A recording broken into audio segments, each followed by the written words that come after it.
لراسية أمشو نم أزاني بشي دعا كانم دس في بكم قرارم دا هاواركم وبنالم يا إلهي ئێمە ئەگەرچی زۆر خەتابارین ئەگەرچی زۆر شەرمەندین یا ئیلاهی بەخوا ئەم شەو بەدڵ ئاگامان لێبوو بەدڵ لێرە حوزوورمان هەبوو خوایە ئەگەرچی زمانی ڕەش و دڵی ڕەش و چاوی ڕەش و دەسی ڕەش ناتوانێ هاوار و نرکەی ناڵی دەرببڕێ بەڵام یا ئیلاهی بە شەرمەوە بەڕیشی سپی ئەم ڕیش سپیانەی ئێرە و بە بێگوناهی مناڵەکان و بە تەوبەی گەنجەکاران و یا ئیلاهی بە تەسبیحی دەسی پیرانمان و بە هۆنراوە جوانەکان و دەنگە سازەکانی ئەم لاوانە بە وشە و دڵی شاعیرەکان یا ئیلاهی ئەم شەو هاوارەکەین یا ئیلاهی ئێمە ئەمانەوێ لەگەڵ دەست بەرزکردنەوەی دەستمانە دەستی دڵمان بەرزکەینەوە دەیا ئیلاهی ئەم شەوە ئێمە ئەمانەوێت تۆ لێمان ڕازی بیت و لێمان ڕازی بە یا ئیلاهی ئەگەرچی نوێژی کرچ و کاڵ و تاعەتی کەممان شەرمەندەی بەردەم دیوانی تۆی کردوین بەڵام بەخوا دڵمان پڕە لە خۆشەویستی دینەکەی تۆ بە دڵ هاوار لە تۆ ئەکەین یا ئیلاهی عەفومان کە ئیلاهی گوناهێ بە ئاشکرا کردومانە بمان بورە گوناهێ بە پەنهان کردومانە بمان بورە گوناهێ نەمانزانی کردمان بمان بورە گوناهێ زانیمان و بێشەرم بووین بمان بورە یا ئیلاهی لێت ئەپاڕێنەوە لێت ئەلاڵێنەوە ئێمەی گوناهباری خەتابار هانای زەلیلی بۆ تۆ بەرزەکەینەوە بەخشندەی خۆت بەسەرمانە ببارێنە کەس لە قاپی خۆت دەرناکەی دڵی حەزینی ئێمەش دەرمەکە یا ئیلاهی ئیلاهی هانای زەعیفی و زەلیلی ئەم ئومەتە بۆ لای تۆ بەرزەکەینەوە لە هەموو کاتێ زیاتر کافرانی جن و ئینس لەسەرمان کۆبوونەتەوە ئێمەش هانایەکمان نییە تەنها تۆ نەبی دەیا ئیلاهی ئەم زەلیلی و زەعیفی خۆمان بەرزەکەینەوە تۆش قبوڵمان کە یا ڕەب العالەمین خوایە ئێمە ئەم شەو هاتووین شەوی تاریک ڕووناکەینەوە دە تۆش یا ئیلاهی دڵمان ڕووناکەرەوە یا ئیلاهی ڕۆحمان ڕووناکەرەوە ماڵەکانمان ڕووناکەرەوە گۆڕەکانمان ڕووناکەرەوە یا ئەکرەم الئەکرەمین خوای گیان ئێمە زۆر ذیکری پێغەمبەرمان کرد صلی الله عليه وسلم ئەم شەو ناوی ئەومان زۆر هێنا و سەڵەواتمان بە دیداری جوانی ئەودا دەیا ئیلاهی محەبەتی دڵی ئێمە بەو بگەێنە سەلات و سەلامی ئێمە بەو بگەێنە ئشتیاقی ناخی هەژاومان یا ئیلاهی بەو بگەێنە دەیا ئیلاهی داوات لێ ئەکەین بە ناوی جوانت بە صیفەتی بەرزە بە ئیسمی عەظەمت بە ئەندازی دەنکی هەنارەکانی هەڵەبجە سەڵەوات بە دیداری ئەو خۆشەویستەم ئەم بنێرە خوایە ئەو خۆشەویستەمان لە هەموو عمریە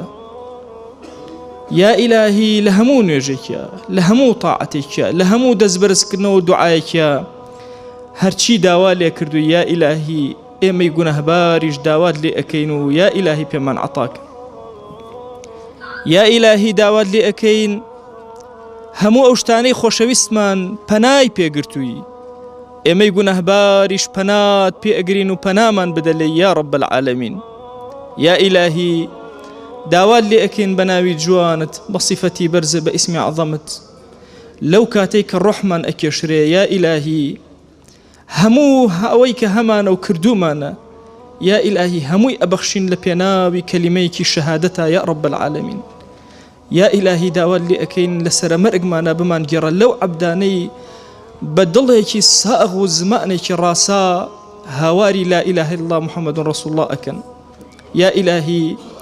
لەو کاتەی لە گۆڕێکی تاری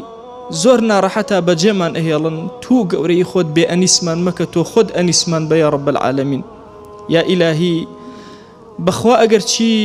هیچ کردەوەیەکمان نەبێ بیکەینە تەوەسول و وەسیلە و بەرزیکەینەوە بۆ تۆ بەڵام بەخوا دڵێکمان هەیە کە دینەکەی تۆی خۆشەوێ یا ئیلاهی هاوارت بۆ ئەهێنین ڕەحمەت و بەزەی بەسەرمانە ببارێنە یا ئیلاهی بەخوا دڵی ئەم شاعرانم بینی ئەم شەو هەستم کرد قوڵب ئەدا لە خۆشەویستی پێغەمبەر صلی الله عليه وسلم. دەیا ئیلاهی بە وشەی ئەوان و بە دڵی ئەوان هاوارت لێ ئەەکەین و دوعاکانمان گیرا بکە. بەخوا ئەم گەنجانم بینی یا ئیلاهی نەبەڕاتی سەوتیان هاواری خۆشەویستی پێغەمبەری ئەکرد صلی الله عليه وسلم. دەیا ئیلاهی ئێمەش بە هاواری ئەوان هاوارەکەین و تۆ دوعاکانمان گیرا بکە یا ئەکرەم الئەکرەمین. خوایە تۆ خۆت ئەزانی ئێمە حاجەی دنیامان زۆرە، حاجەی ئاخرەتمان زۆرە، هەمووی بەرزەکەینەوە بۆ لای تۆ. یا ئیلاهی داوات لێ ئەکەین لە گوناهی دایک و باوکمان ببوورە، لە گوناهی خزم و کەسوکارمان ببوورە، وەچەکانمان صالح کە تا ڕۆژی قیامەت یا رب العالمین. ئیلاهی مردوانێکی زۆر هەن لە ئومەتی پێغەمبەری خوا صلی الله عليه وسلم بێ کەس و بێ نازن، کەسێ نییە دوعایان بۆ بکە. یا ئیلاهی ئێمەی خەتابار لەم شەوەیە دوعایان بۆ ئەکەین و تو گەورەی خۆت لە گوناهی هەمویان ببوورە یا رب العالمین. یا ئیلاهی داوات لێ ئەکەین بە کەڕەمی خۆت بە بەزەی خۆت سەرپەرشتی کارەکانمان کە مەمان دەرە دەستی خۆمان. یا ئیلاهی مەمان دەرە دەستی خۆمان بۆ چرکە ساتێک تۆ خۆت سەرپەرشتی کارەکانمان کە یا رب العالمین. خوایە ئەوەندە حەڵالمان بدەرێ محتاجی حراممان مەکە. پەنا ئەگرین بە تۆ لە شەهوەت، خوایە پەنا ئەگرین بە تۆ لە غەفڵەت، پەنا ئەگرین بە تۆ لە کوفر، پەنا ئەگرین بە تۆ لە نیفاق، پەنا ئەگرین بە تۆ لە ڕیا، پەنا ئەگرین بە تۆ لە عوجب، پەنا ئەگرین بە تۆ یا ئیلاهی لە تەکەبور. یا ئیلاهی داوات لێ ئەکەین ئەم کاروانی خواناسی و دینداریە یا ئیلاهی بەردەوام کە ئەم نعمەتە جوانە لە وەچەکانمان مەبڕە یا رب العالمین. خوایە هەموو کافرانی جیهان کۆبوونەتەوە لەسەر وەچەی موسڵمانان، ئەم وڵاتی کوردستانی عرفان و علمە یا ئیلاهی وەچەکانی خەریکە ئەفەوتێن وا وەچەکانمان هەموو تەسلیمی تۆ کرد یا رب العالمین. خوایە کافران گویان کاس کردوین تۆ دڵمان ڕۆشن کەرەوە،